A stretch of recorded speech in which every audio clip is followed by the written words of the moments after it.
અહીંયા ટાઇટલ આપવું બેટા દ્વિઅંગીના વર્ગો.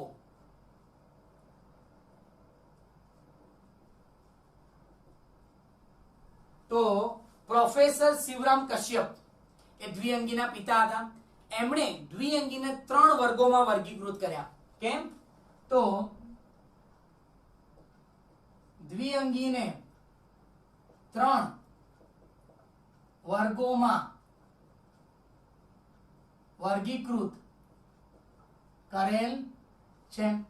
દાખલા તરીકે પહેલું છે કયું? તો લીવર વાટ. પહેલું કયું છે બેટા?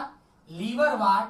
એકચ્યુઅલી એને જ્યારે નામ આપીએ ને બેટા તો એને કહેવાય હિપેટોકોપ્સિડા. શું કહેવાય? હિપેટોકોપ્સિડા. જેને શું કહેવાય? લીવર વાટ. બીજું છે બેટા એન્થોસેરોટોપ્સિડા. નામ યાદ રાખજો બેટા, એન્થોસેરોટોપ્સિડા. શું કહેવાય બેટા? એન્થોસેરોટોપ્સિડા. એને કહેવાય હોર્નવાટ. બેટા શું કહેવાય? હોર્નવાટ. અને ત્રીજો પોઈન્ટ છે બેટા કે મોસ. ત્રીજું કયું છે? મોસ. હવે આપણે એક એક વર્ગને ડિટેલમાં લઈએ. તો પહેલું આપણે લઈએ બેટા હિપેટોકોપ્સિડા અને લીવર વાટ. તો પહેલો પોઈન્ટ છે બેટા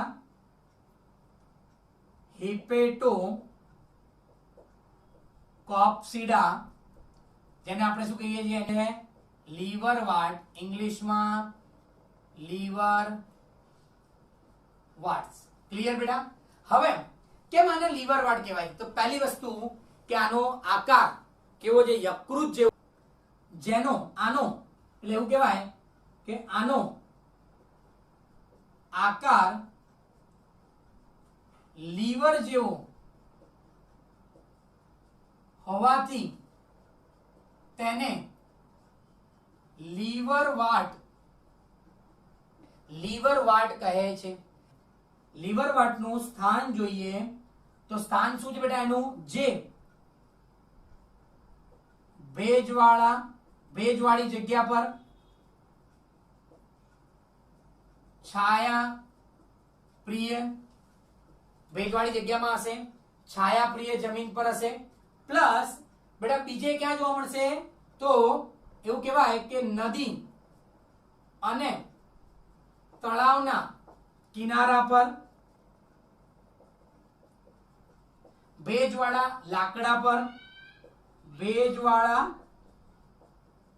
લાકડા પર, અને લાકડાના ગર્તોમાં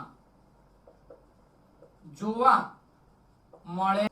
ફરી બેટા આટલું હું ફરી રિપીટ કરી દઉં છું કે દ્વિઅંગીના વર્ગો એટલે દ્વિઅંગીને પ્રોફેસર શિવરામ કશ્યપ દ્વારા 3 ભાગમાં વિભાજિત કરવામાં આવ્યા. હિપેટોકોપ્સિડા, લીવર વાટ, એન્થોસેરોટોપ્સિડા, હોર્નવાટ અને મોસ. એમ 3 વર્ગોમાં વર્ગીકૃત કરવામાં આવ્યા. પહેલો જે વર્ગ છે એનું શું નામ આપ્યું? એને કીધું હિપેટોકોપ્સિડા, લીવર વાટ.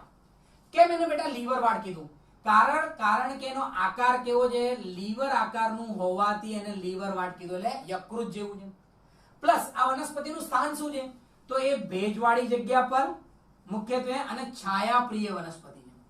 આ ઉપરાંત એ નદી અને તળાવના કિનારે, લાકડા, ભેજવાળું લાકડું હોય તો એના ઉપર, ભેજવાળા લાકડાના ગર્તમાં પણ જોવા મળે છે. પ્લસ આવી વનસ્પતિની તમે રચના જુઓ ને બેટા, તો રચના એ દેહ કેવો છે એનો? સુકાયકીય દેહ છે. કેવો દેહ છે બેટા? સુકાયકીય દેહ છે. સુકાયકીય એટલે કેવો? કે જેમાં મૂળ, પ્રકાંડ અને પર્ણ જોવા મળતું નથી.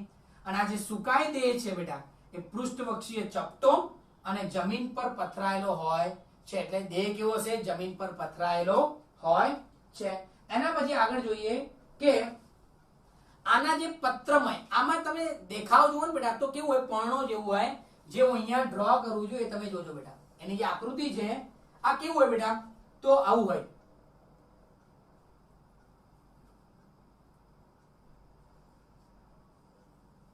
પર્ણો જેવું દેખાય બેટા તમને.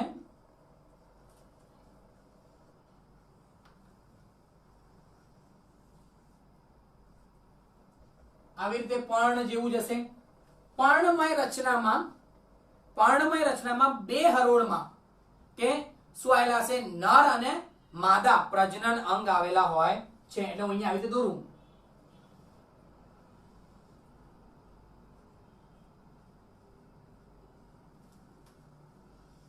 આવી રીતે હશે બેટા કે આને હું કહી દઉં પુંજન્યુ દાની અને આને હું કહી દઉં સ્ત્રી જન્યુ દાની. આ આકૃતિ કોની છે બેટા? તો માર્કેન્શિયા. કોની છે?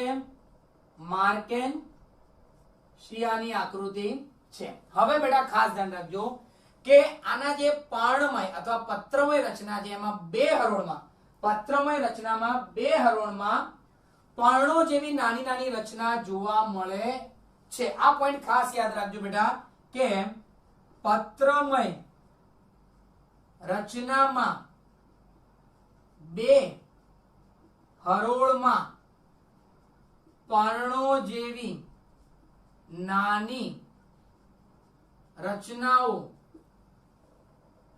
જોવા મળે છે. ઉપરાંત સિમ્પલ બેટા શું કહેવા માંગે છે કે દેહ કેવો છે? સુકાય કે એટલે મૂળ પ્રકાંડ કે પર્ણ નહીં હોય, પણ કેવું હોય? જમીન પર પથરાયેલું હશે. હવે જમીન પર પથરાયેલું હોય તો પૃષ્ઠવક્ષીય ચપટું હોય. પૃષ્ઠવક્ષીય ચપટું એટલે આવું, દાખલા તરીકે આવી રીતે છે કે આના શું હોય? જમીન પર આવી રીતે પથરાયેલું હોય કે જેમાંથી બે હરોળમાં પર્ણો જેવી રચના આવેલી હશે. પર્ણો નહીં પણ પર્ણો જેવી રચના આવેલી હશે. પ્લસ આનું જ્યારે પ્રજનન જોઈએ બેટા, આનું પ્રજનનની વાત કરીએ બેટા તો વાનસ્પતિક પ્રજનન,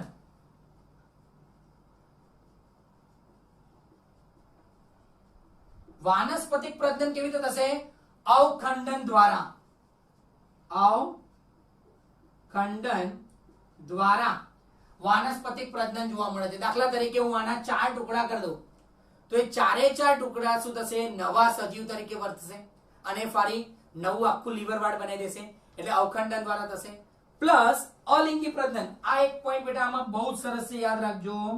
અલિંગી પ્રજનન કેવી રીતે થશે?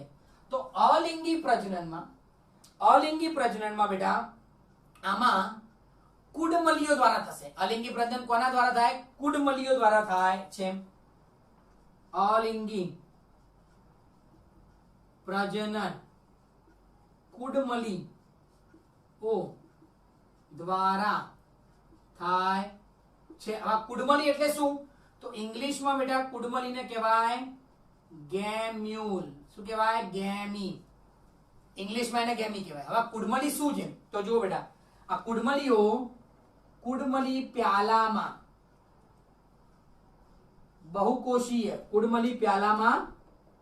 બહુકોષીય લીલા રંગની કુડમલીઓ જોવા મળે છે. આ શું છે બેટા? કુડમલી પ્યાલા.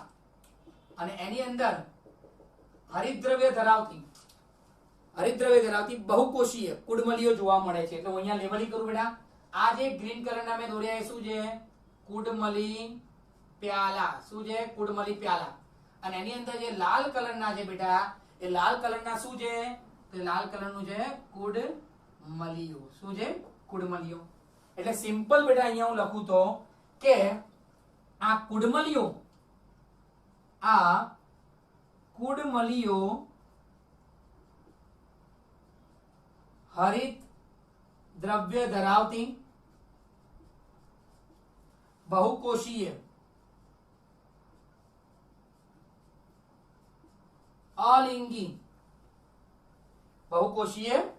અલિંગી બીજાણુ છે જે કુડમલી પ્યાલામાં વિકાસ પામે છે. એટલે અલિંગી પ્રજનનમાં બેટા પહેલું જો છે વાનસ્પતિક પ્રજનન, એટલે અવખંડન દ્વારા થાય. બીજું, આ કુડમલી પ્યાલાઓમાં નાની નાની કુડમલીઓ આવેલી હશે. આ કુડમલીઓ હરિતદ્રવ્ય ધરાવતી હશે અને બહુકોષીય હશે, જે અલિંગી પ્રજનનમાં મદદ કરશે. એટલે હવા દ્વારા શું થાય? હવા દ્વારા આ કુડમલીઓ છૂટી પડશે અને જમીન પર પડે, ત્યાંથી નવા વનસ્પતિ દેહ નો વિકાસ સર્જે છે. આવી કુડમલીઓ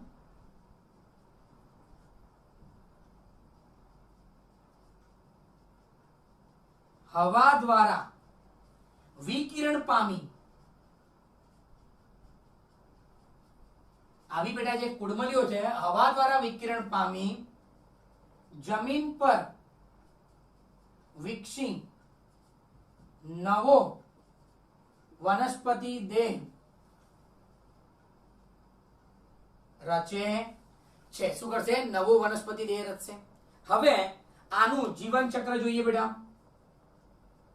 જેમ આપણે સિમ્પલ તો દ્વિઅંગીનું જીવન ચક્ર ગયા લેક્ચરમાં જોયું હતું, પણ હવે આનું જીવન ચક્ર શું કહે છે?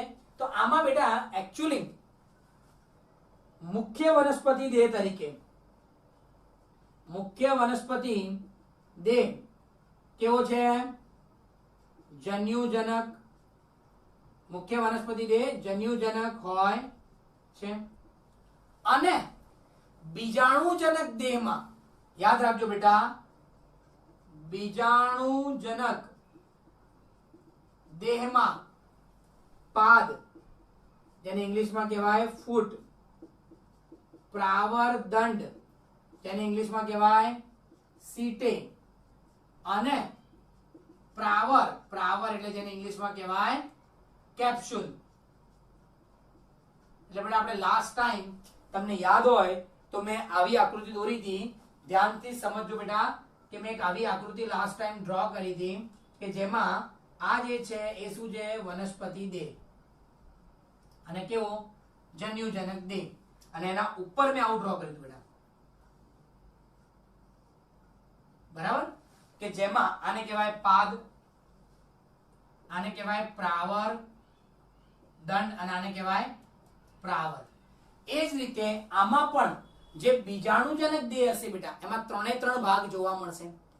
પણ બીજાણુજનક છે ને બેટા, એ સંપૂર્ણપણે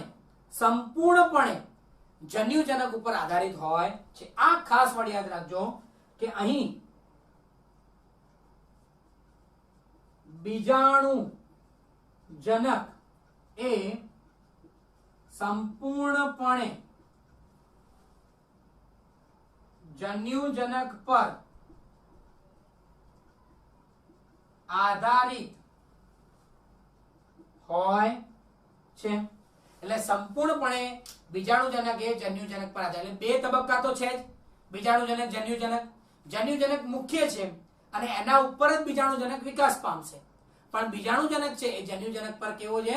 આધાર રાખે છે, સંપૂર્ણ રીતે આધાર રાખે છે. ફરી બેટા હું હિપેટોકોક્સિડા ફરી એકવાર કહી દઉં તો એનો આકાર લીવર જેવો છે. ભેજવાળી જગ્યામાં થાય છે, છાયાપ્રિય જગ્યામાં થાય છે. ભેજવાળા લાકડા પર થશે, નદી અને તળાવના કિનારે થશે, લાકડાના ગર્તોમાં થશે. રચના જોઈએ તો આવી વનસ્પતિઓ દેહ સુકાયકીય હોય છે. અને સુકાય દેહ પૃષ્ઠવક્ષીય ચપટો હોય, એટલે પર્ણની જેમ જ હોય. પૃષ્ઠ બાજુથી જુઓ કે વક્ષ બાજુથી જુઓ, ચપટો હશે અને જમીન પર પથરાયેલો હશે. પણ આવા જે પત્રમય જે દેહ હશે એમાં 2 હરોળમાં પર્ણો જેવી નાની નાની રચના જોવા મળશે. પર્ણો નહીં પણ પર્ણો જેવી નાની રચનાઓ જોવા મળશે. વાનસ્પતિક પ્રજનન અવખંડન દ્વારા હું એના 50 ટુકડા કરી દઉં તો 50 નવી વનસ્પતિ ઉત્પન્ન થશે. પણ અલિંગી પ્રજનન શેના દ્વારા થશે? તો નાની નાની કુડમલીઓ દ્વારા. આ કુડમલીઓ ક્યાં હશે? તો કુડમલીઓ એ કુડમલી પ્યાલાની અંદર હશે, જે હરિતદ્રવ્ય ધરાવતી હશે અને બહુકોષીય રચનાઓ હશે, જે પવન દ્વારા વિકિરણ પામશે, પવન દ્વારા છૂટી પડે અને નવી વનસ્પતિનો દેહ વિકાસ થશે. ઓકે. પ્લસ મુખ્ય વનસ્પતિ દેહ કેવો છે બેટા? જન્યુજનક. કેમ કે આપણે જોયું દ્વિઅંગીમાં મુખ્ય વનસ્પતિ દેહ કયો હોય? જન્યુજનક. બીજાણુજનકમાં પણ 3 ભાગ હોય, પ્રાવર, પ્રાવરદંડ અને પાદ. પણ આમાં જે બીજાણુજનક હશે એ કમ્પ્લીટલી સંપૂર્ણપણે જન્યુજનક ઉપર આધારિત હોય છે. એટલે બીજાણુજનક એ ખોરાક ક્યાંથી લે છે? જન્યુજનકમાંથી લે છે. જેથી બીજાણુજનક દેહ એ ખોરાક માટે જન્યુજનક પર આધાર રાખે છે. ક્લિયર બેટા?